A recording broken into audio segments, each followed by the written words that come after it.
Waramutse neza ikaze muri aya makuru aramutse avugwa mu bitangazamakuru bitandukanye hirya no hino mu Rwanda ndetse no hanze y'u Rwanda. Niba utarakora subscribe banza ukandeho ukore subscribe hanyuma ukore like share ndetse utange n'igitekerezo aho hasi muri comment. Ikaze. Reka duhere ku kinyamakuru Kigali Today. Perezida Paul Kagame yakiriye abayobozi ba Wood Foundation ifite ibikorwa bikomeye mu musaruro w'icyayi mu Rwanda.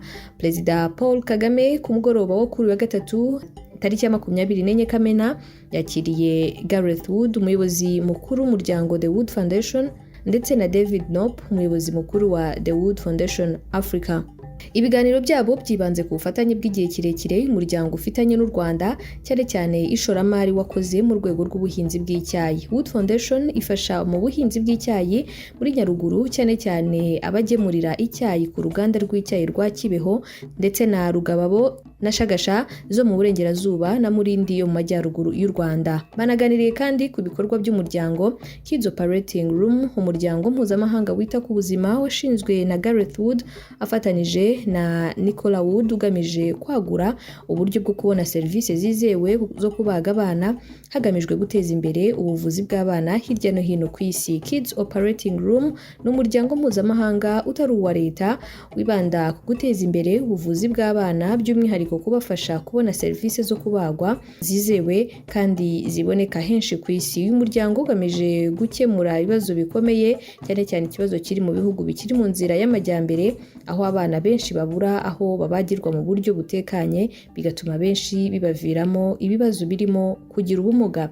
Ibikorwa by'ingenzi iki kigo gikora harimo kubaka ndetse no gutunganya ibyumba byo kubagiramo mu bitaro, bikajyana n'ibikoresho bigezweho, gutanga amahugurwa ku baganga n'abaforomo kugira ngo bongere ubumenyi mu kubaga abana. Hari kandi gutanga ibikoresho by'ubuvuzi bifashisha mu kubaga no kwita ku bana nyuma yo kubagwa, gufasha mu guteza imbere gahunda zirambye zituma ibihugu bikomeza kwigira mu rwego rw'ubuvuzi. Intego zawo harimo kugabanya umubare w'abana bapfa cyangwa bagira ubumuga bitewe no kubura serivisi zo kubagwa ku gihe, gushyiraho uburyo burambye butuma ubuvuzi bw'abana bugera kuri benshi, cyane cyane mu bihugu bikennye. Imikoranire ya Kids Operating Room n'ibihugu birimo u Rwanda watanze umusaruro mu guteza imbere serivisi zo kubaga abana mu bitaro, gufasha mu kongera ubushobozi bw'abaganga ndetse no guteza imbere ubuzima muri rusange bw'abana.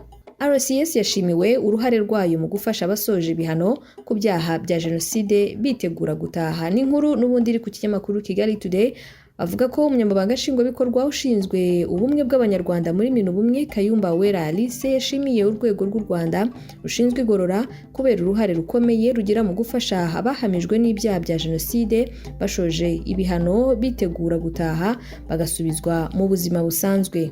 Kayumba Alice yabigarutseho ubwo yifatanyaga n'ubuyobozi n'abakozi b'uru rwego mu gikorwa cyo kwibuka ku nshuro ya 32 jenoside yakorewe abatutsi mu 1994 mu gikorwa cyabereye ku rwibutso rwa jenoside rwa Kigali ku Gisozi. Ibutswe kandi n'abakozi bahoze bakorera amagereza bishwe muri jenoside abamaze kumenyekana abagera kuri 18. Iki gikorwa cyabanjirijwe no gusoma amazina y'abari abakozi bahoze bakorera amagereza ndetse n'ibyo bari bashinzwe. Amazina kandi yasomewe imbere y'imiryango yabo, yari yaje kongera kubibuka no kubaha icyubahiro. Mu butumwa n'ibiganiro byatanzwe yagarutse ku mateka ya jenoside yakorewe abatutsi kuva mu gihe cy'ubukoloni bwagize uruhare mu gucamo ibice n'ivangura mu banyarwanda ndetse bikambukiranya repubulika uko zagiye zisimburana kugeza mu 1994 ubwo yashyirwaga mu bikorwa. Yavuze kandi ko mbere y'abakoloni imitegekere y'u Rwanda umwami yabaga ari we muyobozi w'ikirenga, agafatwa nk'umubyeyi w'igihugu, akarangwa no kubumbatira ubumwe bw'abanyarwanda ku buryo butajegajega. Yanagarutse kandi by'umwihariko ku ruhare rukomeye rw'Ububiligi muri aya macakubiri n'ivangura ndetse n'uburyo bwagiye bufasha mu kuyacengeza muri amwe mu mashyaka yitwaga ko agamije neza ya rubanda. Kayumba Alice yagaragaje uburyo ibyo byose ariko byagiye bikorerwa abatutsi batangira kwicwa guhera mu 1950, abandi baratotezwa bakurwa mu mashuri, mu mirimo, ndetse bamwe barameneshwa bahungira mu bihugu bitandukanye. Ikindi kandi yanashimiye cyane uruhare rwa RCS mu bikorwa byayo byo guhugura aba bagororwa kugira ngo basubire mu miryango yabo, ariko kandi baharanira gukomereza aho basanze abandi banyarwanda mu kwimakaza ubumwe. Umuyobozi mukuru w'urwego rw'u Rwanda rushinzwe igorora RCS CG Evariste Murenzi akaba yavuze ko kwibuka abakozi bahoze bakorera amagereza bishwe muri Jenoside atari umuhango kubera ko hari inshingano ndetse n'isezerano. Ati ni umwanya mwiza wo kuzirikana amateka asharira abo twibuka banyuzemo kugira ngo tubasubize agaciro bambuwe. CG Murenzi yashimiye imiryango y'abakozi bibutswe kubera ubutwari bukomeje kubaranga mu kuba urugero rwiza bakorera igihugu, kwiteza imbere ndetse no gusigasira ubumwe n'ubudaheranwa by'abanyarwanda. Uwari uhagarariye umuryango Ibuka yavuze ko uyu munsi igihugu gihanganye n'abagihakana bakanapfobya Jenoside yakorewe Abatutsi, cyane cyane binyuze ku mbuga nkoranyambaga. Aboneraho gusaba urubyiruko gufata iya mbere kujya basubiza kandi bakabamagana abo bose. Reka tujye ku kinyamakuru Igihe.com. Aravuga ko mu karere ka Gakenke umunyeshuri yakomerekeje umwarimu bapfuye intebe. Mu karere ka Gakenke umunyeshuri yakomerekeje umwarimu bapfuye intebe bombi bashakaga kwicaraho. Ni inkuru iri ku kinyamakuru Igihe.com. Bavuga ko umunyeshuri wo mu kigo cy'amashuri cya GS Cyanika cyo mu murenge wa Coko mu karere ka Gakenke yakomerekeje umwarimu bapfa intebe bombi bashakaga kwicaraho. Ibi byabereye mu karere ka Gakenke umurenge wa Coko ku kigo cy'amashuri cya Groupe Scolaire Cyanika ku ya 23 Kamena 2026. Intebe yo kwicaraho niyo yabaye intandaro y'ubushyamirane bwabaye hagati y'umwarimu witwa Gakoza Emmanuel n'umunyeshuri. Ubwo Gakoza yarari gukoresha ikizamini yasabye abanyeshuri kwicara ari batatu ku ntebe imwe kugira ngo nawe abone intebe isaguka yo kwicaraho. Ni ikiza we yabwiye mwarimu ko bidashoboka ko batakwicarana ari batatu mu kizamini kandi hari intebe iticaweho. Gakoza yahise afata icyemezo cyo gusohora n'ikiza mu ishuri adakoze ikizamini. Undi ageze ku muryango arahindukira ahita amujomba ikaramu mu itama aramukomeretsa cyane. Umwarimu yahise ajyanwa ku bitaro bya Nyange kuvuzwa. Ubuyobozi bw'ishuri bufatanije n'ubw'umurenge bugarura umunyeshuri ku ishuri kugira ngo akore ibizamini, hemezwa ko ikibazo kizigwaho nyuma. Umuyobozi w'akarere wungirije ushinzwe imibereho myiza y'abaturage w'amahoro Marie Therese yavuze ko nubwo umunyeshuri yemerewe gukomeza gukora ikizamini ariko atazabura guhanwa. Yagiriye inama abanyeshuri yo kuzajya bubaha abarimu babo ndetse nabo ubwabo bakubahana. Yibutsa kandi abarimu ko nabo bakwiriye kubaha abanyeshuri bakamenya uburyo bukwiye bwo kubanamo. PAC igiye gutangira guhata ibibazo ibigo 76 byagaragayeho amakosa. Ku kinyamakuru Igihe.com baravuga ko komisiyo ishinzwe gukurikirana imikoreshereze y'imari n'umutungo bya leta PAC yatangaje ko igiye gutangira igikorwa cyo kubariza mu ruhame inzego n'ibigo bya leta 76 hagamijwe gusobanura uko byakoresheje umutungo wa leta, hibandwa ku makosa yagaragaye muri raporo y'umugenzuzi mukuru w'imari ya leta y'umwaka warangiye ku itariki ya 30 Kamena 2025. Ibi bikorwa bizatangira ku itariki ya 25 Kamena bikomeze kugeza ku itariki ya 10 Nyakanga 2026, aho ibyo bigo 76 bizasabwa gutanga ibisobanuro ku bibazo byagaragaye mu micungire y'imari n'umutungo bya leta. Perezida wa PAC Muhakwa Valence akaba yavuze ko intego y'ingenzi ari ugukurikirana ko buri faranga rya leta rikoreshwa icyo ryagenewe ku gihe kandi hatabayeho gusesagura. Ashimangira ko kubariza mu ruhame atari ugushinja gusa amakosa, ahubwo ari n'umwanya wo kugaragaza uburyo bwo kuyakosora no kunoza imikoranire. Itangazo ry'inteko ishinga amategeko rivuga ko inzego zabonye biragayitse haba mu bugenzuzi bw'imari, iyubahirizwa ry'amategeko cyangwa gukoresha amafaranga icyo yagenewe. Inzego zabonye byakwihanganirwa mu gukoresha amafaranga icyo yagenewe n'inzego zashyize mu bikorwa inama z'umugenzuzi mukuru w'imari ya leta ku gipimo kiri munsi ya 80%, ariko hakaba harasuzumwe n'uburemere bw'ibibazo bitarakemuka arizo zahamagajwe. Izindi nzego zatumijwe na PAC ni zakorewe igenzura ricukumbuye, igenzura ryihariye cyangwa igenzura ku bijyanye n'ikoranabuhanga. Iyi gahunda yo kubariza mu ruhame ni imwe mu nzira zifasha gukaza imikoreshereze myiza y'umutungo wa leta no kwimakaza gukorera mu nzego za leta. Tugiye mu biri kuvugwa mu mikino nuko kipe ya Gicumbi yatangaje ko Umunyatunisia Afamia Lotfi watoje Mukura Victory Sport na Rayon Sport ariwe uzayitoza mu myaka iri imbere. Uyu mutoza nta kazi yari afite nyuma yo gutandukana na Rayon Sport mu Gushyingo 2025 ibinyujije ku mbuga nkoranyambaga zayo ku mugoroba kuri wa gatatu tariki ya 24 Kamena 2026 Gicumbi FC yemeje ko yamaze guha akazi uyu mutoza. Ikipe yongeyeho kandi ko mu minsi ya vuba izatangira gutangaza abakinnyi bashya yaguze. Uyu mutoza yavuye mu Rwanda mu Gushyingo nyuma yo kugira umusaruro muke mu mezi 3 gusa yatojemo Rayon Sport. Uyu Munyatunisia kandi yari yerekeje muri Gikundiro nyuma yo kumara imyaka 3 muri Mukura Victory Sport yafashije kugera muri kimwe cya kabiri cy'igikombe cy'amahoro mwaka 2025. Kuri ubu aracyafitanye ibibazo na Rayon Sport itaramwishyura miliyoni 20 nyuma yo kumwirukana binyuranije n'amategeko. Muri Gicumbi FC uyu yabisikanye na Bisengimana Justin werekeje muri AS Kigali gusimbura Barushimana Shaban. Gicumbi FC yarizamutse mu cyiciro cya mbere muri uwo mwaka yasoje shampiyona ya 2025-2026 iri ku mwanya wa 12 mu makipe 18. Naho mu gihugu cya Uganda umwanya wa Dr Ayebare wagizwe minisitiri w'ububanyi n'amahanga washyizweho undi. Perezida wa Uganda Yoweri Kaguta Museveni yashyizeho Haruna Kyeyune Kasolo nka minisitiri w'ububanyi n'amahanga w'agateganyo mu gihe Dr Adonia Ayebare wari wahawe izi nshingano ataremererwa kurahira kubera ibibazo by'ubwenegihugu bubiri afite. Haruna Kyeyune yari asanzwe ari umunyamabanga wa leta muri iyi minisiteri yahawe kuyobora by'agateganyo ushinzwe ubufatanye bw'akarere.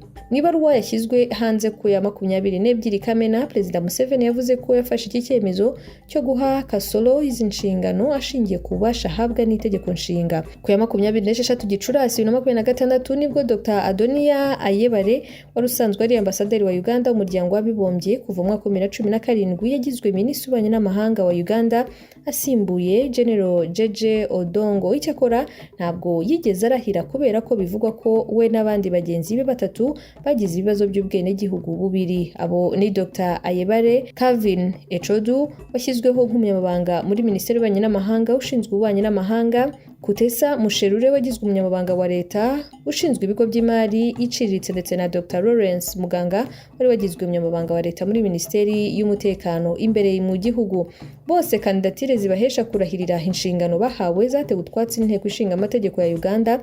Icyakora ibyangombwa byabo biracyasuzumwa nubwo Dr Ayebare Echodu na Musherure bagaragaje ibimenyetso bigaragaza ko batangiye kwikuzaho ubwenegihugu bw'ibihugu by'amahanga. Guverinoma ya Uganda iracyasuzuma niba byaba bihagije kugira ngo barahire cyangwa bakaba bategereza gahunda zo kwikuzaho ubwenegihugu ikarangira burundu mbere yuko baba abaminisitiri. Ubwo abaminisitiri bashya bujuje ibyangombwa barahiraga, abayobozi ba Uganda bavuze ko bahuye n'aba bayobozi bashya bataremererwa kurahira ndetse ibyavuye mu biganiro byahawe Perezida Museveni. Kasolo azakomeza kuba minisitiri w'ububanyi n'amahanga kugeza ubwo Perezida Museveni azafatira ibyemezo bya nyuma kuri aba bane bandi nyuma yo gusuzuma inama yagiriwe n'abanyamategeko ba leta. Naho muri Kenya umwuka mubi hagati ya Perezida wa Kenya William Ruto n'ikinyamakuru cyo muri iki gihugu cya The Standard ukomeje gututumba. Ni nyuma yuko uyu muyobozi yibasiye ikinyamakuru nacyo kikagaragaza ko kizizwa kuvuga inkuru z'ibitagenda neza ku butegetsi buriho muri Kenya ariko ko kitazacogora. Uyu mukuru w'igihugu yashyize ubutumwa ku mbuga nkoranyambaga ashinja iki gitangazamakuru gukora inkuru zicengeza amatwara zigamije kwangiza ibyagezweho no kumusebya. Perezida Ruto yavuze ko imitwe y'inkuru ya The Standard imwibasira we na guverinoma ye iminsi 5 mu cyumweru itazagira ikigeraho. No butumwa yandikiye Gideon Moi usanzwe uri mu ba nyiri iki gitangazamakuru. Perezida Ruto yabwiye uyu munyemari ko niyo iki kinyamakuru cyamusebye iminsi yose y'icyumweru ntacyo byamutwara. No butumwa kandi bwahise bukurura impaka muri Kenya cyane cyane kubera ubukana bw'amagambo yakoreshejwe n'umukuru w'igihugu ku gitangazamakuru kiri mu bikomeye muri icyo gihugu. Ubutumwa bwavuzweho mu itangazo ryashyizweho n'umuyobozi nshingwabikorwa wa The Standard Group PLC Chacha Mwita. The Standard yavuze ko ubusanzwe itakwihutira gusubiza amagambo aturutse mu biro by'umukuru w'igihugu kubera ko byubashywe, ariko kandi ko byabaye ngombwa kubera ko Perezida Ruto yabivuzeho mu buryo bweruye. Iki kigo cyavuze ko kitishimiye uko Perezida Ruto yasobanuye imikorere yacyo, kivuga ko ubutumwa bwe bwakoresheje imvugo idakwiye umukuru w'igihugu. cyagize kiti The Standard si igitangazamakuru cy'icengezamatwara, itangazamakuru ryacu rishingiye ku kuri, inyungu rusange n'imyitwarire ya kinyamwuga. The Standard yavuze ko inshingano z'itangazamakuru muri demokarasi ari ukuba ijisho rya rubanda, kugenzura ubutegetsi no kubaza abayobozi ibyo bakora bitagenda neza aho kubakomera amashyi gusa. Kimwe mu bice bikomeye by'itangazo rya The Standard naho yagarutse ku ijambo Perezida Ruto yakoresheje rigaragaza uburyo asebywa hagamije kumushyiraho igitutu cyo kuzuza ibifu bya bamwe. Iki kigo cyavuze ko ahubwo aricyo gikomeje kurenganywa, ko leta ya Kenya irimo amashiringi miliyari 1.2 kandi ko kuba ayo mafaranga atishyurwa bigaragara nk'uburyo bwo kubangamira imikorere yayo. Iki kigo cyagaragaje ko gifite abanyakenya benshi gikoresha, abo bakozi bafite imiryango itunzwe n'imirimo yabo, bityo ko kwima ikigo amafaranga kigomba kwishyurwa bigira ingaruka ku mibereho yabo. The Standard yibukije Perezida Ruto ko mu bihe bishize ubwo yari mu birori bijyanye n'imikino yo gusiganwa ku modoka Safari Rally byabereye i Naivasha, yigeze gushimangira akamaro k'ubwisanzure bw'itangazamakuru. Icyo gihe yavuze ko demokarasi igomba kurengera uburenganzira bw'itangazamakuru bwo kunenga ibitagenda, nyamara igaragaza ko ibyabaye bitandukanye. Ku ruhande rwa Perezida Ruto, ubutumwa bwe bugaragaza ko abona imitwe y'inkuru The Standard imukoraho nk'igitero cya politike cyangwa nk'uburyo bwo kumushyiraho igitutu. The Standard ikavuga ko ibyo ikora ari inshingano zayo zo kubaza ubutegetsi no gutangaza ibifitiye abaturage akamaro, kabone n'iyo byaba bidashimisha abari ku butegetsi. Naho Repubulika ya Demokarasi ya Kongo yashyizeho akato k'iminsi 21 nyuma y'uko umuganga wakoreye muri Ituri asanzwemo Ebola mu gihugu cy'Ubufaransa. Abategetsi bakaba bavuze ko uwo muganga yakoreraga mu kigo kivurirwamo Ebola cy'Irwampara mu ntara ya Ituri muri Repubulika ya Demokarasi ya Kongo. Naho imitingito ikomeye ikurikiranye yibasiye Venezuela yica abarenga 30 kugeza ubu. Perezida w'agateganyo wa Venezuela yatangaje ibihe bidasanzwe by'ubutabazi nyuma y'uko imitingito ibaye mu masegonda make yikurikiranye, aho uwa mbere wari ufite ubukana bwa 7.2 wo ukurikiye ukagira 7.5 ku gipimo cya Richter. Amatsinda y'ubutabazi harimo gushakisha abarokotse mu bisigazwa by'inyubako z'amagorofa zasenyutse, mu gihe ikibuga cy'indege mpuzamahanga kinini cya Venezuela cyafunzwe kubera kwangirika gukomeye kwatewe n'iyi mitingito. Perezida wa Venezuela yihanganishije imiryango yabuze ababo, yavuze ko abantu nibura 32 bishwe n'iyo mitingito, naho bagera kuri 700 barakomereka. Icyakora hari ubwoba ko iyo mibare ishobora gukomeza kwiyongera kubera ko n'ubu ibikorwa by'ubutabazi bigikomeje kandi hari abantu benshi bataraboneka.